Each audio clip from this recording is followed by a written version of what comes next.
భారతీయ రైల్వేను ప్రపంచ ప్రమాణాలకు అనుగుణంగా తీర్చిదిద్దాలన్న దృక్పథంతో కేంద్ర ప్రభుత్వం అడుగులు వేస్తుంది. ఇందులో భాగంగా అమృత్ భారత్ స్టేషన్ స్కీమ్ ద్వారా దేశవ్యాప్తంగా రైల్వే స్టేషన్ల పునరాభివృద్ధిని వేగంగా ముందుకు తీసుకెళ్తుంది. ఈ పథకం కింద తెలంగాణ రాష్ట్రంలో 40 రైల్వే స్టేషన్లను 2,737 కోట్లతో ఆధునికీకరించేందుకు ప్రణాళికలు రూపొందించగా, ప్రధానమంత్రి నరేంద్ర మోడీ 2023 ఆగస్టు, 2024 ఫిబ్రవరిలో ముఖ్యమైన శంకుస్థాపనలు చేశారు.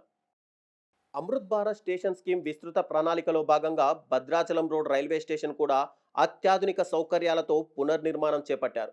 ఈ స్టేషన్ భద్రాద్రి కొత్తగూడెం జిల్లాలో ఉండగా, ఇది కేవలం రవాణా కేంద్రంగా మాత్రమే కాక ప్రసిద్ధ శ్రీ రామచంద్రస్వామి ఆలయంకు ప్రవేశ ద్వారంగా ప్రసిద్ధి చెందింది. ప్రతి సంవత్సరం లక్షలాది భక్తులు, పర్యాటకులు ఈ స్టేషన్ ద్వారా భద్రాచలాన్ని సందర్శిస్తారు. భద్రాచలం రోడ్ స్టేషన్కు గొప్ప చరిత్ర ఉంది.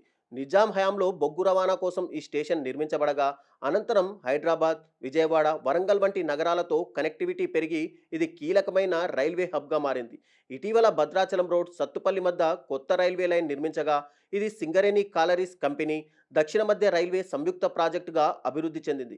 ఇప్పుడు ఈ స్టేషన్ను 25.41 కోట్ల అంచనా వ్యయంతో మరింత ఆధునికంగా తీర్చిదిద్దనున్నారు. ప్రయాణికుల సౌలభ్యం కోసం లిఫ్టులు, ఎస్కలేటర్లు, అధునాతన వెయిటింగ్ హాల్స్, మరుగుదొడ్లు, ఫుట్ ఓవర్ బ్రిడ్జ్ నిర్మాణం జరుగుతుంది.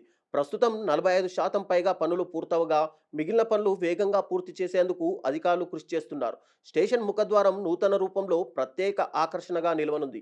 12 మీటర్ల వెడల్పు ఫుట్ ఓవర్ బ్రిడ్జ్, ఒక లిఫ్ట్, ఒక ఎస్కలేటర్, ప్లాట్ఫామ్లు, ఉపరితల అభివృద్ధి పనులు వేగంగా జరుగుతున్నాయి. అంతేకాకుండా అదనపు కప్పుల ఏర్పాటు, టాయిలెట్ల మెరుగుదల, కొత్త టాయిలెట్ బ్లాకులు, దివ్యాంగులకు అనుకూలంగా గ్రీనరీ పెంపకం, ట్రాఫిక్ నిర్వహణ కోసం ప్రాంగణంలో మార్పులు, స్థానిక కళలు, సంస్కృతి ప్రతిబింబించే చిత్రాలు వంటి వర్క్ వేగంగా జరుగుతోంది.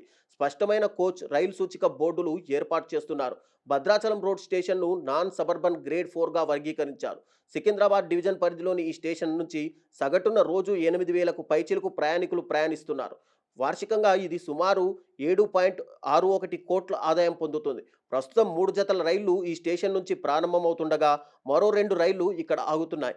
ఈ అభివృద్ధి కేవలం ప్రయాణ సౌలభ్యం కోసమే కాదు, భద్రాచలం ప్రాంతీయ అభివృద్ధికి కూడా దోహదం చేస్తుంది. కొత్తగా ఏర్పడిన భద్రాచలం రోడ్, సత్తుపల్లి రైలు మార్గం ద్వారా బొగ్గు రవాణా మరింత వేగమవుతోంది.